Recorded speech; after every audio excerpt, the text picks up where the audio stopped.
Okay, assalamu alaikum wa rahmatullahi wa barakatuh. Bismillah ar-Rahman ar-Rahim.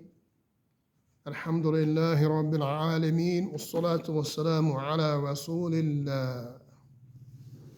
Okay, today we are in our 18th class from the book Al-Usul al-Thalatha, the three fundamental principles. The three fundamental principles. We left off, I believe we left off, the last thing we covered was al-istighatha, right? Al-istighatha. Right? Yes. Okay, and I think that we are now at al-dhabh. Al-dhabh. Am I right?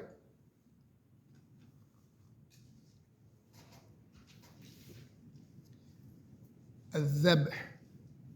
Dhabh. How you spell that? D-H-A. I'm gonna start. Is this the? No, I'm just start. D-H-A-B-H. Dhabh. You said B-H? D-H. Dhabh. D-H-A-D-H? Huh? D-H-A-D-H? Yeah, let me write it.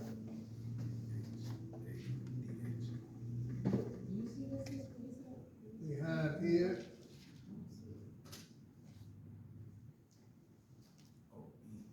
dhabh. Dhabh.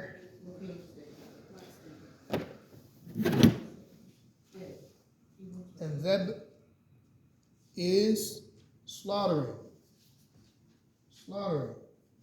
Or making a sacrifice. That's the meaning of dhabh.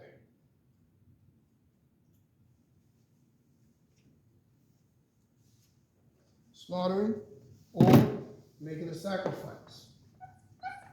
All right. Now, this is what the word for what people say halal meat, it actually comes from this root word. Zabiha.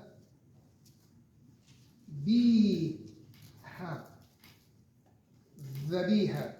Not zabiha. Zabiha. Zabiha. It's written like this. Zabiha.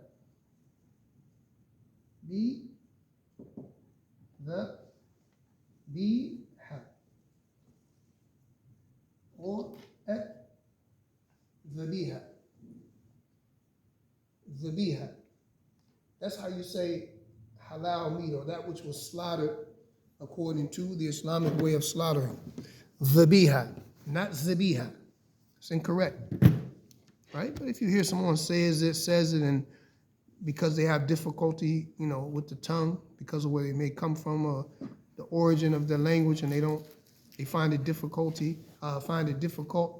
then la bas. But for us, we know how to say it. What's the meaning? The same thing? Pardon me? The same meaning? Yeah. This means to slaughter, and this is the action of slaughtering. Zabiha. You said slaughtering and making a sacrifice. Yeah. Now, if we're talking about the zabiha, this is relating as it relates to that which was slaughtered according to the Islamic way of slaughter. Like we go to the halal store, get halal meat. You familiar with that? Inshallah, we get down with that. Inshallah. Also, Ramadan is coming up. It's creeping up on us. It's going to be here towards the end of next month.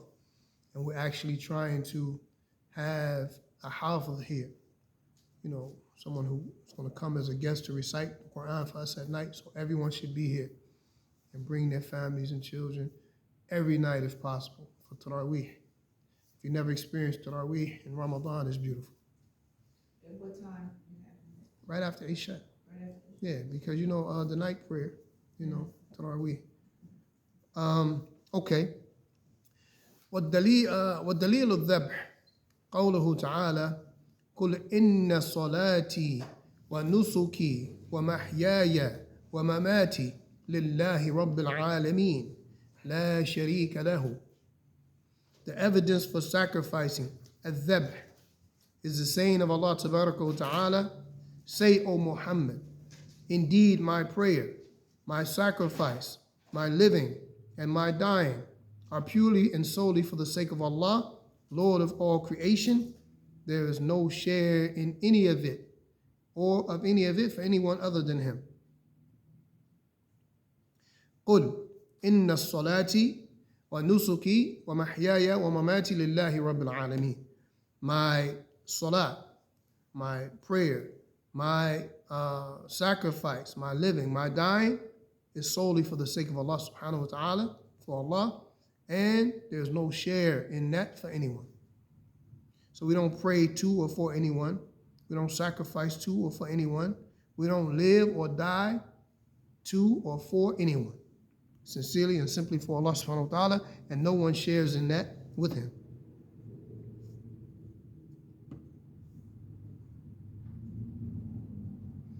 Now, so as it relates to this, then sacrifice is to kill by spilling the blood of the animal in a particular manner, and is done for a number of reasons. Number one, that it is done as an act of worship, such that he intends by it veneration of the one for whom he sacrifices, and intends it as an act of submission to him and a means of nearness to him, subhanahu wa ta'ala. So this may not be done except for Allah subhanahu wa ta'ala, should be not done except for Allah subhanahu wa ta'ala, and has to be done in a manner in which Allah subhanahu wa ta'ala has prescribed. Directing it to other than Allah is major shirk. And the evidence is mentioned by the author is the saying of Allah subhanahu wa ta'ala, قُلْ إِنَّ الصَّلَاةِ وَنُسُكِي وَمَحْيَايَ وَمَمَاتِي لِلَّهِ رَبِّ الْعَالَمِينَ لَا شَرِيكَ لَهُ. What's the meaning of shirk? I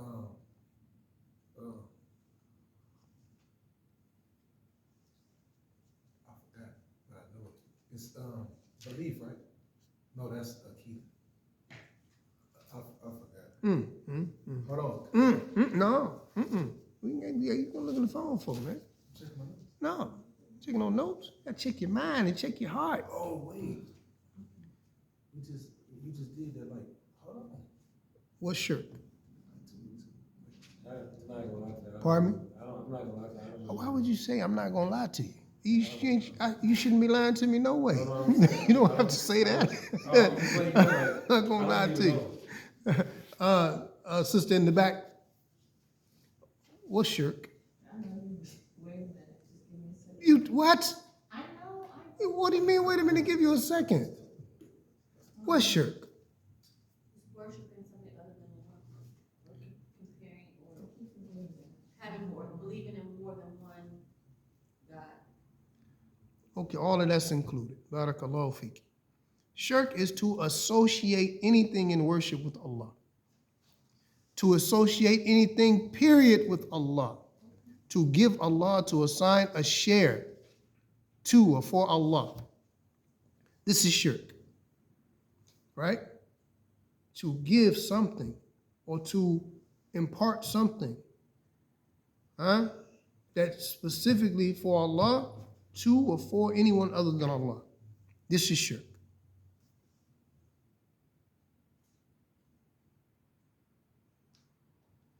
We got that? Yeah, I was in the wrong notes. Yeah, but see, this type of stuff we shouldn't have to go to our notes for. This is basic stuff. We studied this the first day, and we continue to study, and we continue to mention it. Now, put your notes down. What's the opposite of shirk? To believe that Allah has, to believe that it is more than one person to pray to. La hawla wa la quwwata illa billah. Say that again. La hawla wa la quwwata illa billah. What is the opposite of shirk? to not worship anything other than Allah. Oh, that was crafty. What's the opposite of shirk? Okay. You ain't gonna lie to me? The opposite of shirk is tawheed. Tawheed. We talk about this all the time. Tawheed is everything to the Muslim. Pronounce that word. I was about to say that, but I couldn't pronounce it. I thought you weren't about to lie to me. I cannot pronounce that word. How you say it? MashaAllah. Okay. The opposite of shirk is Tawheed. This is everything to the Muslim. This is why Allah created us. Tawheed. Tawheed is the oneness of Allah. Is making everything specific to Allah, just for Allah, subhanahu wa ta'ala. Singling out Allah and everything that is specific to Him. Okay? This is Tawheed. And the opposite of Tawheed is shirk. The opposite of shirk is Tawheed. Now, let's make this simple in English. What is shirk? And give me the example that I gave. Sister in the back. Up here, please. Okay. What is shirk? Shirk. To not associate anyone other than Allah. I want it simple and plain. Give me one word that we use, and I gave you this word. I wrote this word down. It's something that I'm looking for. Okay, what is it? I think polytheism. Polytheism. What is Tawheed? Monotheism. Good. Alhamdulillah. Polymono. Right? Polytheism and monotheism. Barakallahu fikum. Very important. We should know this. Because this is our whole religion. This is why we're Muslim. Right? This is why we're Muslim. Did that come out yet? Try it again. Hold the thing, push the thing up, and then bring it down. Did the water go out the back? Yeah. Okay. Yeah, bring it all the way up.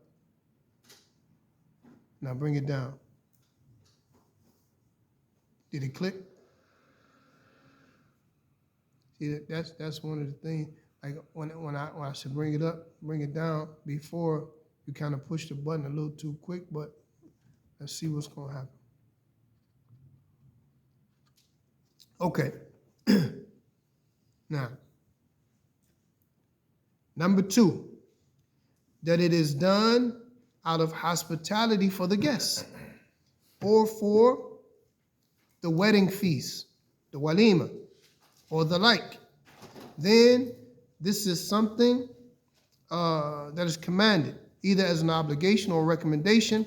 As he, sallallahu alaihi wasallam, he said, whoever truly believes in Allah in the last day, then let him honor his guests. Let him honor his guests. And Muslim related, this is related by Bukhari and Muslim. And he, sallallahu alaihi wasallam, said to Abdul Rahman bin Auf, give a wedding feast, have a walima, even if it is only with one sheep. Right? So this is one of the reasons that we sacrifice. Sacrifice for the sake of Allah first and foremost, but we sacrifice an animal as a kafara, like to purify ourselves, some sort of repentance, or to what's the word I'm looking for? Yeah, of course, but it's another word I'm looking for. Basically, as an expiation or something like that. And you slaughter also as a means of submission. You slaughter also to honor a guest or to host or to have a walima or something like that. And that's something that we've gotten away from. I mean, we're ordering stuff, having stuff delivered. I mean, that's okay, no doubt.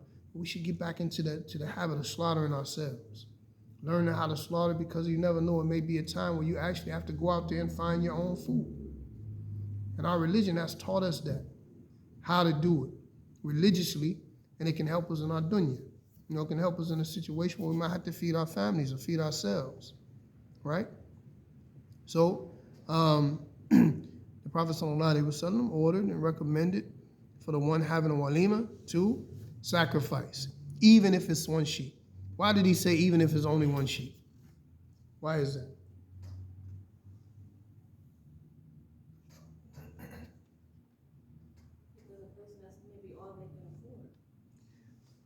obviously. But when you sacrifice for the child, if it's a girl, it's one sheep. If it's a boy, it's two sheep. But that's the Aqiqah.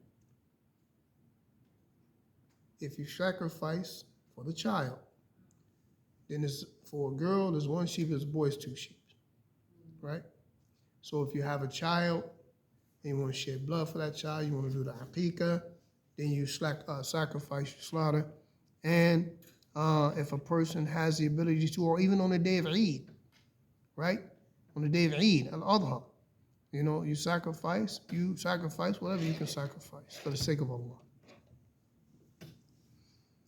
Okay, and number 3, that it is done to provide food for the poor, charity as a means of sadaqah, or to sell the meat and so on, then this falls under that which is permissible and is in principle according to the saying of Allah subhanahu wa ta'ala, أَوَلَمْ يَرَى أَنَّا خَلَقْنَا لَهُم مِمَّا عَمِلَتْ أَيْدِينَا أَنْعَامًا فَهُمْ لَهَا مَالِكُونَ. Allah subhanahu wa ta'ala, He says, what verse is this? This is in Surah, it's verse 72.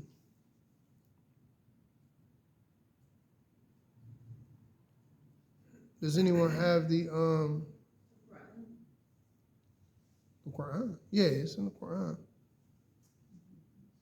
Do anybody have what? This is, I'm thinking it's in Surah Yasin. Do the mushrikun, who worship others besides Allah, not see what we have created for them, from what our hands have created, cattle, which they are in charge of, and we have made the cattle subservient to them, so from them are that which they eat the meat of. Allah subhanahu wa ta'ala is explaining to us, أَلَمْ يَرَوْا أَنَّا خَلَقْنَا لَهُم مِّمَّا عَمِلَتْ أَيْدِينَا أَنْعَامًا فَهُمْ لَهَا مَالِكُونَ وَذَلَّلْنَاهَا لَهُمْ فَمِنْهَا رَكُوبُهُمْ وَمِنْهَا يَأْكُلُونَ. That from them are that which you ride upon and that which you eat from. And from them are that which you ride upon and that which you eat from.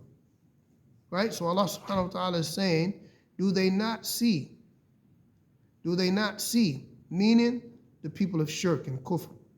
Do they not see what we have created for them from our hands, from Allah subhanahu wa ta'ala? That we've created animals, cattle, and made them subservient to them. And this is why when we slaughter, we do everything mercifully in Islam. So we don't, and it's not permissible, even when you go back to the Bible, which the non-Muslim should know this too, which is why when Allah subhanahu wa ta'ala made the meat of the people of the book permissible to us, under the guise that they slaughter the animal and not abuse the animal. Meaning they don't bust the animal on top of the head. They don't shoot the animal with a metal electric rod. They don't drop them in the pool of electrocuted water, right? You don't eat roadkill. Everything should be done with a knife that is very sharp. The animal should be fed and treated nice. That animal is in submission. The animal knows what it's created for. The animal knows. The animal is preparing itself for what his Lord had created them for. And when you slaughter that animal, you don't let them see the knife. You ain't running up on the animal like, I don't know. No, you don't let them see that knife. And you don't allow the other animals around to see this animal being slaughtered. You lay the animal down facing the Qibla, right? You say, Bismillah, Allahu Akbar, and the knife is sharp and strong, and it should be one cut. So that the animal, gouging the animal and, trying to saw him. No, one smooth cut, right? And the animal won't feel any pain. The animal just lay there, submitting to his Lord. Allah is telling us here, He made them subservient to us, right? Here He's mentioning the mushrikeen. Furthermore, it may be something desirable or prohibited, depending on what it leads to, right? Sacrifice. And this is, subhanAllah, this is the beauty of Islam and the beauty of legislation. There are some things that are permissible, but for some people, it may be disliked or maybe impermissible for certain people, right? Certain people. Who can give me an example of that? Where something will be permissible or encouraged for some and not for others? Or permissible for somebody and not permissible for somebody else? What would be permissible for some? Could you repeat it? That was a question. I said, can someone give me an example? In religion? Of course. I mean, Everything for us is right, religion. I mean, We don't separate church and state. no, okay. When you said what's permissible for some. I said some may be something that may be permissible for some, but impermissible for others. Encouraged for some, but discouraged for others. You saying overall, right? 'Cause like going to church. I'm saying Going to church. that's not allowed. That's what I'm saying. Is that what you're asking? Not permissible So who is it going to be permissible for? for us. What? No. I think you get.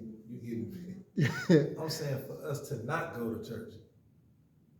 Well, could that be based on the gender in the religion? For the sister versus the brother? That was smart. Alhamdulillah. Barakallahu feek. That's not what I'm talking about though. Okay. Well, I would say like pork. Can't say pork because pork is impermissible flat out, period. Pork is impermissible. We said something that's permissible, but may be discouraged for some and encouraged for others, or even permissible for marriage. And we mentioned this. Marriage. There are some people who, first of all, we know the ruling of marriage is very important. It's a highly emphasized sunnah. But there are some people who are not suitable for marriage or are not ready for marriage, right?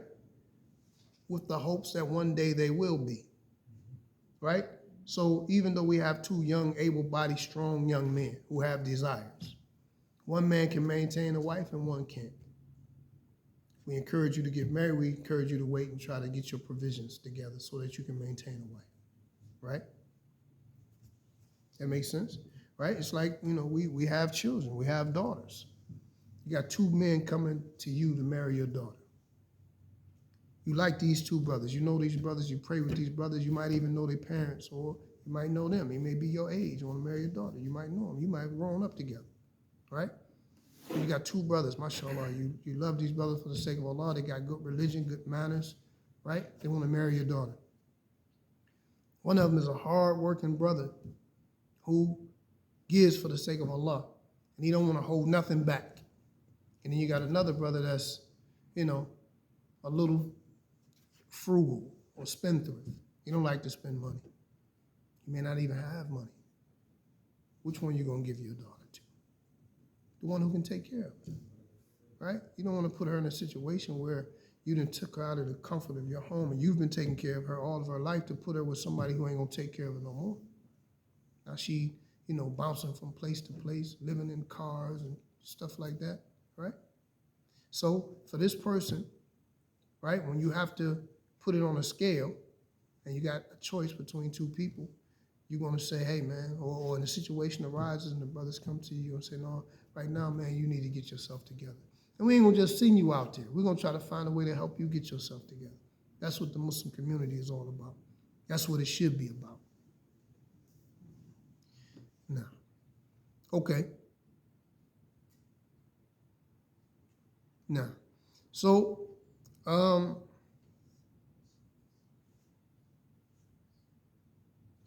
moving forward.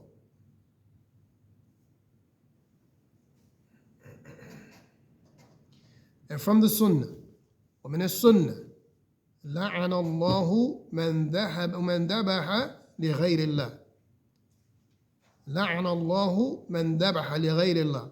The Prophet ﷺ, he said, Allah has cursed anyone who sacrifices for other than Allah. Allah has cursed anyone who sacrifices for other than Allah.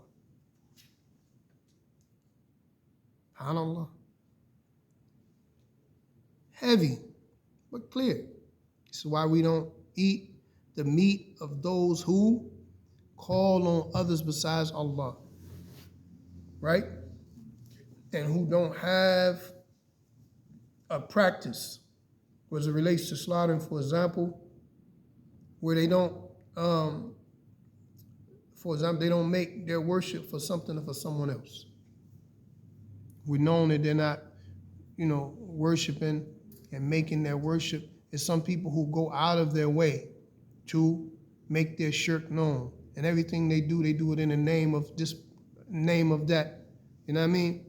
In the name of this person, in the name of that person. Right?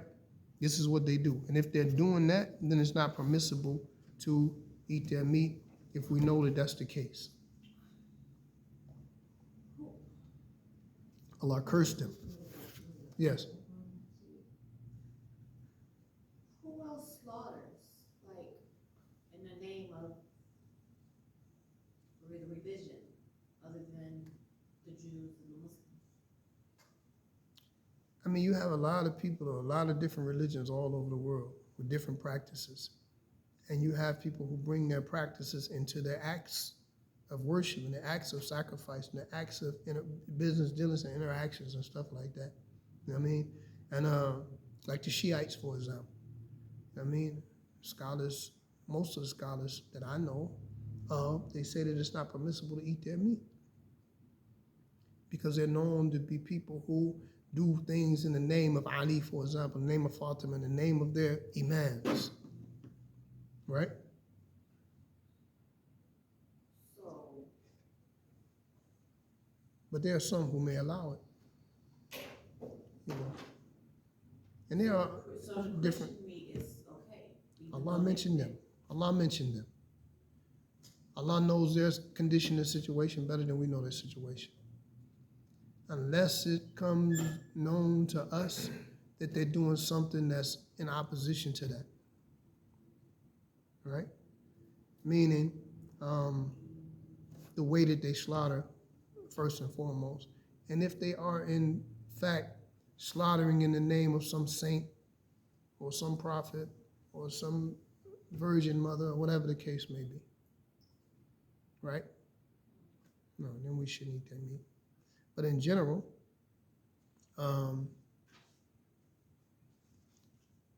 we don't really find them doing this kind of stuff because they don't have that type of knowledge and they haven't established a religion based on that. You know what I mean? In a lot of cases, they pretty much hire anybody. Whereas a Muslim and even the Jews, they're going to be a little more strict in who they hire. You know what I mean? To slaughter. And they're going to be over them, making sure that it's done correctly. They have a formula that they have to follow. Where you go to some slaughterhouses and they just don't care and they just do whatever they want, however they want. So this has more to do with the actual slaughter itself and not their beliefs? Of course. Okay. Yeah, of course. Because in this same mentioning, when Allah mentioned the permissibility of eating their slaughtered animals, He also mentioned marrying their women. So you got a person who will marry a Christian woman but won't eat Christian meat. But it's the same verse. Now, it's one thing to not eat it preferentially, but to not eat it saying that this is impermissible and haram is something different. Because now you're making everyone who does eat it sinners.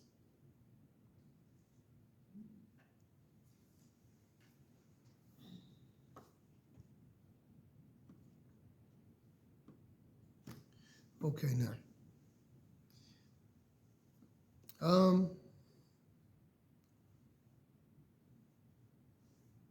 Okay, we'll finish this principle. Okay, the next one we move to is another. ودليل النذر قوله تعالى يوفون بالنذر ويخافون يوما كان شره مستطيرا يوفون بالنذر ويخافون يوما كان شره مستطيرا. The evidence for a nadhr, which is vows, making a vow, is the saying of Allah subhanahu wa ta'ala, they fulfill their vows and they fear a day whose evil is widespread. They fulfill their vows and they fear a day whose evil is widespread.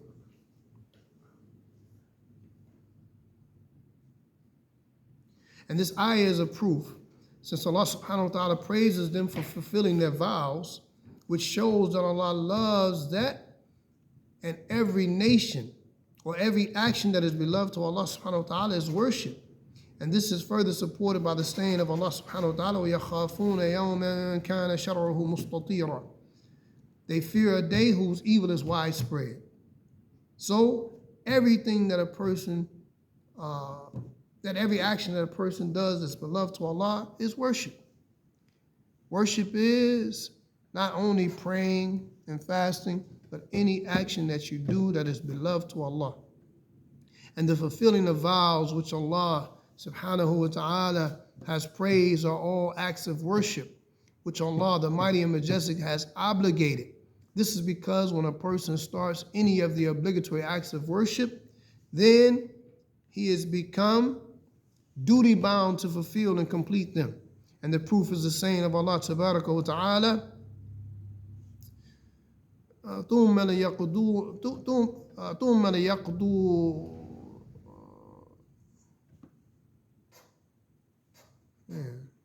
what page is?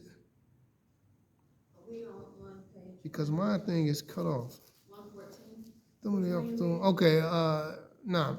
تفتتهم وليوفوا نذورهم وليطفوا بالبيت العتيق.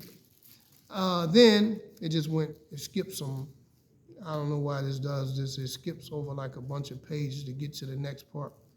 It said, then let them complete their duties of their hajj and fulfill their vows, meaning sacrifice, and let them perform the tawaf of ifadah around the ancient house. Now, ثُمَّ يَقْضُوا تَفَثَهُمْ وَلْيُوفُوا نُذُورَهُمْ وَلْيَطَّفُوا بِالْبَيْتِ الْعَتِيقِ. So vows which a person makes a pledge and thus obligates himself to do something or other, or makes some act of obedience to Allah that is not obligatory, binding upon himself, then this is disliked, and some of the scholars declared it to be forbidden. This is because the Prophet ﷺ forbade making vows and said, it does not bring good, it merely causes the miserly person to spend. Yet, even so, if a person does go ahead and vow that he will do some acts of obedience to Allah, then it becomes obligatory upon him to perform it, as the Prophet ﷺ said, whoever vows to act in obedience to Allah, then let him obey him. So in summary, vows, an-nadhr, or nudhur,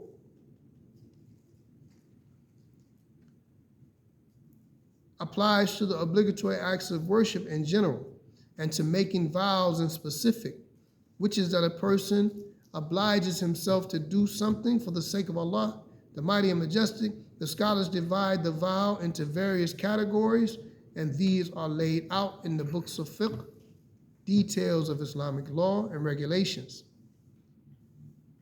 Details of Islamic law and regulation. So the vows are important. If a person promises to do something, he gives his word, she gives her word, then it's something that's binding upon you. So if you give your word, if you make a commitment, you have to honor that commitment, especially if it's something that is supposed to be done for the sake of Allah. Like, for example, the people say, hey, man, don't do this, man. I'm going to do this, man, for Allah's sake. I'm going to fix this in the masjid. I'm going to bring this to the masjid. I'm going to clean up this in the masjid. I'm going to do. You made that obligatory upon yourself. You took a vow, you took an oath now in front of the people. The people are relying on you, and Allah is holding you to your commitment. Right? Just like if somebody was to come to you and promise you they're going to do something. I promise you I'm going to do this, but I promise you I'm going to do that. You think them promising something to you is more important than a promise to Allah? I'd rather see a person break their promise to me than break their promise to Allah. And if it's all, brought together, la hawla wa la quwwata illa billah. هذا وصلى الله وسلم وبارك على نبينا محمد وعلى آله وصحبه أجمعين. Any questions? Here or online? Online was kind of light tonight, looked like. Seeing a few people pop in and pop out. Alhamdulillah. سبحانك اللهم وبحمدك أشهد أن لا إله إلا أنت أستغفرك وأتوب إليك. السلام عليكم ورحمة الله وبركاته.